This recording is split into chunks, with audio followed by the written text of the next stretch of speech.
Well, it's a beautiful day in the neighborhood. When we're here, what a warm, beautiful 70, 71 degree fall day. As the sun is going to go down, it's going to cool down a little bit, but it's fantastic. I like it. And I thought what a great time to smoke the Cohiba Blue. You know, it's great cigar. You can still smoke it at nighttime. You can smoke any cigar at nighttime. But if you're trying to pair your cigar with the sun or the day, the darker and stronger the cigar, maybe the darker and stronger the time. So maybe some real dark, strong cigar you smoke at 9, 10 o'clock at night. Why? Well, it's dark outside. You smoke a dark, strong cigar. You can't see nothing, and maybe you want a scary cigar because it's scary outside. You're pairing it. It kind of makes sense. And early in the morning, maybe you have a shade grown because the sun's coming up, and you just got up and you only have one meal in you, maybe, and you're just kind of waking up. And, you know what I'm saying, though? Like people generally do fisting late at night because it's a hardcore thing. I'm not into that. It's sodomy. But what I'm saying is people generally, like, they stretch. The morning's like stretching, and then like by the evening they'll like do it full reps. You know what I'm saying? No, it's working out hard. So I think as people wake up in the morning, they do more gentle things, more gentle cigars. So something like this might be great for lunchtime or after lunch. And this is, I don't know, 4 o'clock in the afternoon, evening, whatever the fuck that means. This cigar is like a Tree Robusto and Toro. I think it's 5.5 or something like that. But I want to say thank you to Goody for providing this for me. Now, I did drop it.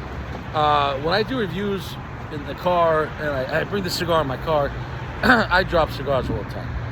I'm retarded. I don't have a humidor case like a travel one. You know what? Now I do have one there. So I do have that one, that little... I'm going to start using that glass thing, this plexiglass jar I got from Cigar Bid. I'm going to make that my travel. Wow, and of course, if you want to increase the wind, go outside and light a cigar with a match, and the wind comes. Goody, thank you so much. This is going to be great, pairing this cigar with like a mid to late afternoon fall day in Pennsylvania in Wilkes-Barre. It's Barry, apparently. Even my cell phone says, exit 2 to Wilkes Bar. It's not Wilkes Bar, it's Wilkes-Barre. Barry.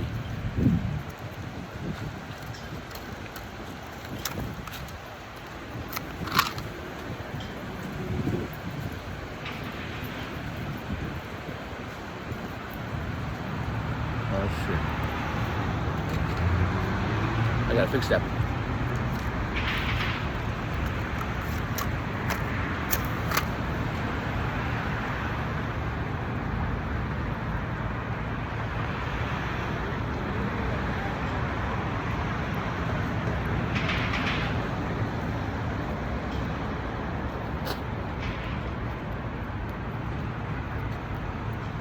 There you go. Fantastic. I'll tell you what, spicier than I remember off the bat. First cigar of the day, medium plus off the bat, 65% darkness, very comfortable, very comfortable. Wow, Honduran wrapper, Honduran binder, and then there's also Dominican, Nicaraguan in the filler, and there might be Honduran in the filler too. I can't remember. But all in all, it was one of the first Cohibas that was predominantly Honduran. And it might have been the first Cohiba with the Honduran wrapper. I say maybe, because I don't think it matters. I can't remember. It also was the first Cohiba with the color blue. I made that shit up, but it's called the blue. So legally, go fuck yourself. Then, also, it was the first lower price of a new release. A few years ago when it came out in New York, they were $11. And you're like, wow. And the red was like $16, $17 at a store. And this is like only 5 years ago. MSRP of all cigars have gone stupid. That's a great fucking cigar. If you love the red dot, the closest cigar that Cohiba has to the red dot, which is their bread and butter, 70% of the business, is the blue. The blue reminds me almost like if they said, hey, with a red dot Cameroon wrapper, this profile, it's so easy to love.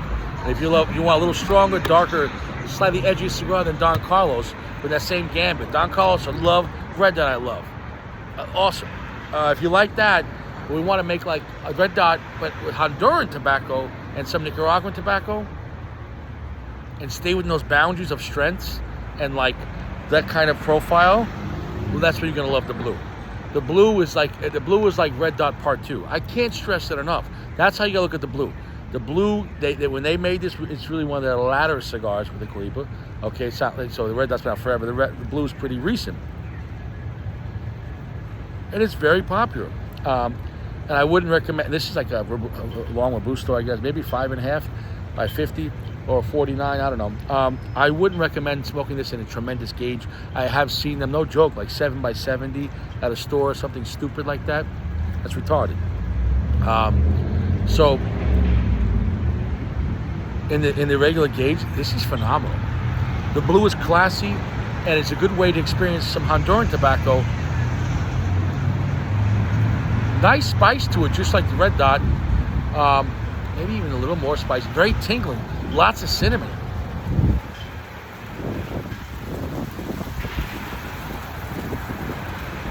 Little bit of red pepper. Slightly nutty. The red dot is more nuttier, I think. Just had one recently. This has a little more drier feel in the mouth than the red dot. I still think overall the red dot is, obviously it's their supreme cigar, but as far as the reason why they sell so many is people smoke them more than once. And even though they have other cigars, might be better, but not going to smoke. No one's smoking the Riviera as much as they smoke the red dot. The red dot is extremely easy to love, and it's high volume, and you can find them online for cheaper.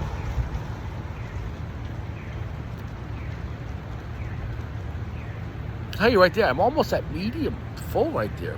But a heavy medium plus, long finish, almost heavy, very nutty, black pepper, slight red pepper, little bit of earth, but the spice is tingling in the nose. And I got Gio calling me. I have to hit the red button. Gio, you bitch, I'll call you back. So Gio right now is calling me. I hit the ignore button. I'm literally telling Gio to go fuck himself. And I mean that because I say it to his face while on the phone. I'll call him back in between here though. But you're not going to interrupt my review, Gio.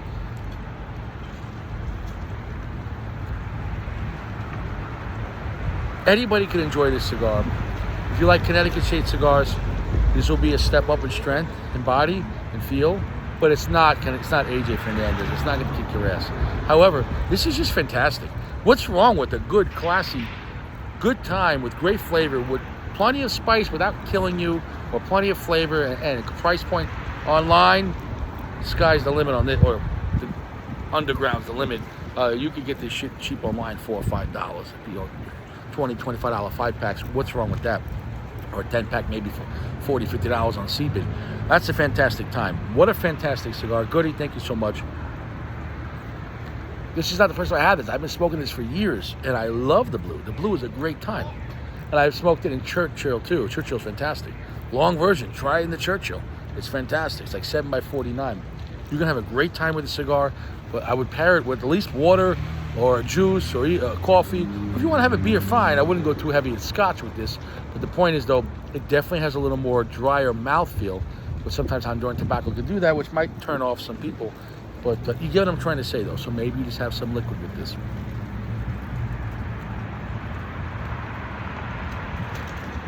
Coffee, though, coming in too, and it's quite spicy.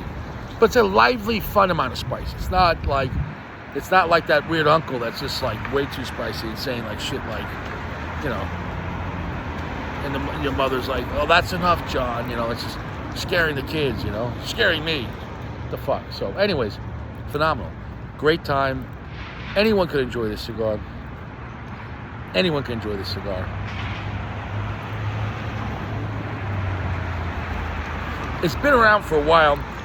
And a lot of people smoked it, and it's still around, which means it's selling, which means people enjoy it. It's not bullshit. I think Cohiba blends, to me, they don't make a lot of blends, but when they make a blend, it generally stays around, which means they're smart about their blend. When Cohiba makes a blend, it's not like in their regular lineup. It's not like, oh, we make a blend and see what happens. Cohiba is like, when they make a blend, they know you're going to like it. Because Cohiba, they don't make basic blends. I don't know if you know that. They don't. And I'm not saying, oh, you're a sellout or it's general. Shut the fuck up. I'm talking about the blends. Cohiba blends. The red dot, the Dominicano white, the black, the purple, the Nicaragua, or the Connecticut, I already said the white. None of them are basic bitch cigars. And they'll have great tobacco and great flavor. You can't deny that. Whatever you like. I mean, they're all fucking great. I don't agree with the MSRP prices. I don't. Go online and get them for a better price or sample packs. But the tobacco itself, and they're great blends. And when they make something, that's that. Like, oh, now this is here. It's like you got Johnny Red and you got Johnny Black. They're not bringing the black like, oh, maybe next year we'll make it. No, like they made shit they know the masses are going to like, within a mass consumption idea and mass consumption available. And yeah, there's going to be better stuff out there, but a lot of stuff is going to be worse. Like, you could do worse than Johnny Black. You could do worse than Johnny Red, too. I'm telling you, there's worse shit out there, Evan Williams. There's worse shit out there, Jim B. Johnny Red on the rocks, fucking no problem. Johnny Red on the rocks. Johnny Red on the rocks with a Miller Lite, you're having a good, lower middle class time. Who gives a shit? Who gives a shit, So my point is, Cohiba makes stuff, General makes stuff that when they make it, unless it's a limited release, they're making stuff for the long term. So they're making stuff that long term masses will like. Overall. Now, you individual might say, fuck that cigar. Good, go fuck yourself too. The blue is great, the red is great, the black is great, the white is great, the Nicaragua is great. The Riviera purple is great. I'm waiting for the yellow and the orange Cohiba. I'm waiting for that. Wait, goody. Well, I'm back. Getting towards my last third. I will say this. The Cohiba Blue definitely has a faster burn rate due to the type of tobacco than the red or the black. Black even burns slower. So just keep that in mind. Not that it's a bad thing, but different cigars, different blends have different burn rates. And I haven't been chugging on this, but I just realized, like, as I was smoking, I was like, wow, this thing is moving pretty fast. Delicious flavor. The red's still the better cigar, but the blue is great. It's a 4.6. I was going to say 4.65, but therefore, because I wasn't sure, it's a 4.6, which is still a great cigar. It's really a high, very good. It's definitely box worthy.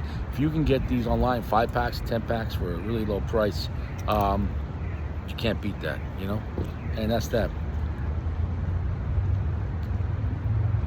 This year, I always wear my cross, which belonged to a priest that passed away years ago when I worked at a nursing home, and the family came and took his belongings, and they left his crucifix, and the head nurse said, throw it out. I said, I'm not throwing this out. I said, well, the family didn't want it. I said, well, I don't throw it out. She goes, well, if you want to take Jesus home with you, go ahead. So that's how I got this. And then later I found out from a priest in Colorado that this cross is the one they use to give the priests only if they do exorcism. It comes from the Vatican. What a beautiful story. And this here is my real dog tag.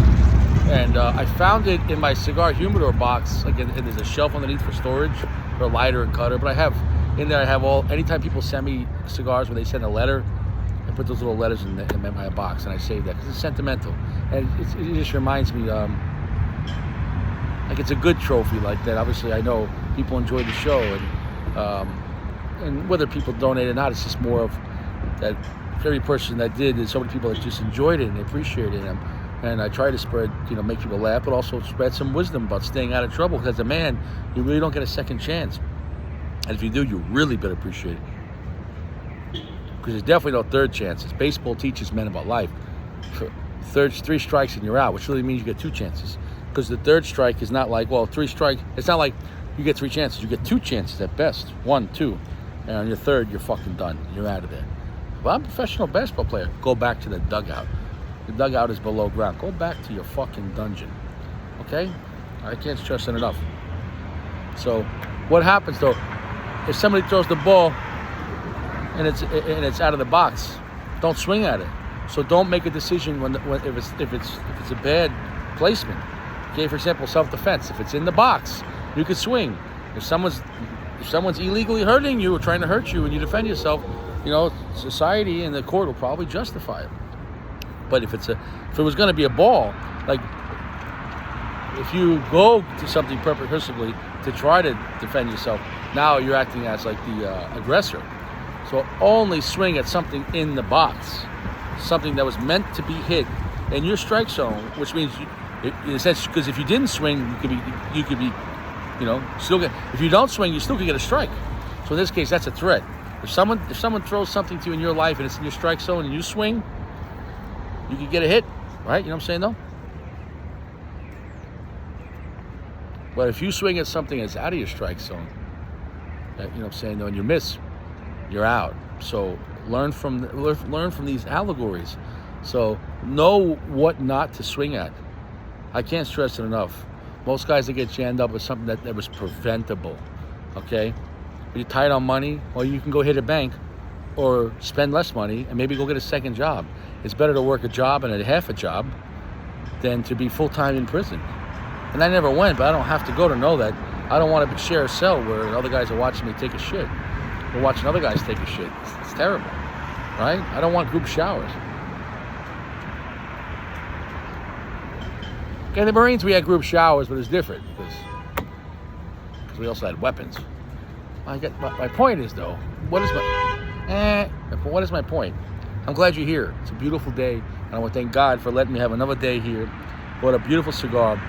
Not as good as the Red Dot, but it comes in even cheaper at a store. But definitely, it's a 4.6. It's nutty. It has a more drier appeal to it, which I wouldn't say is a negative, but it's a lesser quality that on the Red Dot, and the purple doesn't have that. Now, I think it's just more of the tobacco, but it's a great cigar, usable for anyone, anytime. And it shows how the Dominican Piloto Cubano that they use, the Ligero and everything in the filler, and the Red Dot and the other blends. It shows how it works with. Really, the Cohiba Black shows how the Dominican Ligero Piloto Cubano works with the Maduro wrappers. On the Red Dot, it shows you how it works with the Cameroon wrapper, and on this case, it shows you how it works with the Honduran wrapper. So at the core, they have that same leaf in the filler, but the rest of the blends are different.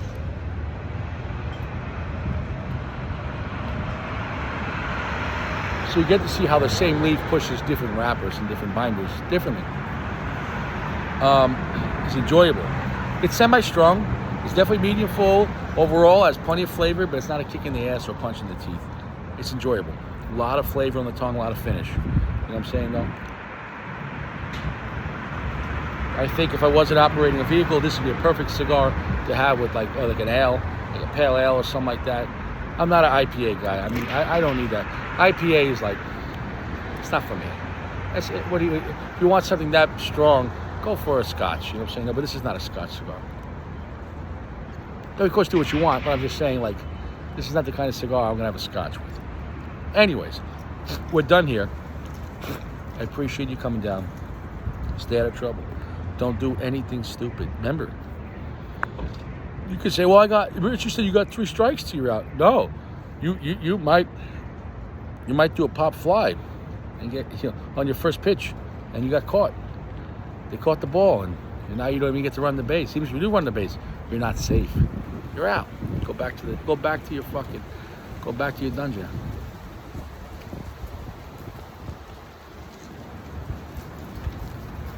We're done. God bless you. God bless your family.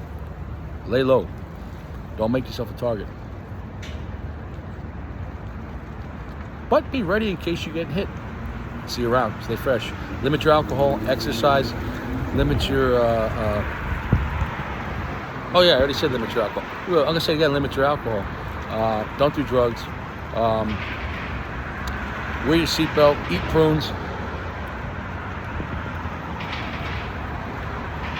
If you can't even exercise, do something like go for a walk. Do something. Stay strong. I'll see you around. And that's it, man.